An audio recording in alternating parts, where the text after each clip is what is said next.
Gitero talaga to si Astig eh. Kasi na may hawak ng laruan na yun ng inaan. Barak, busog ka dyan.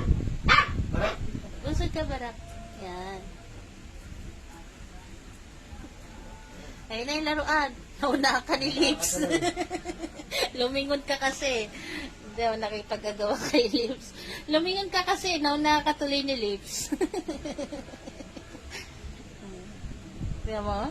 Hindi talaga nagpapatalo si Astig eh. Hindi nagpapatalo. Nakipag-agawan talaga pilit. Oh. Lips. Siya nga naman nangaagaw niya kay Cherry eh. Oh, dalawa na yung kaagaw mo.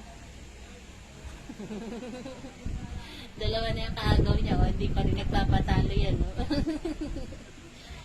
Hindi uso kay Astig ang suko.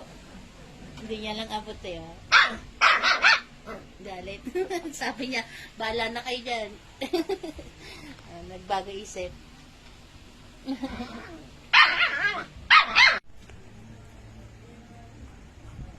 Ayan, nagwagi si Astig.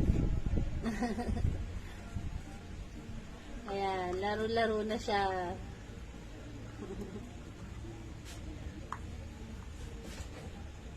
Astig, nagwagi ka na sa laruan na.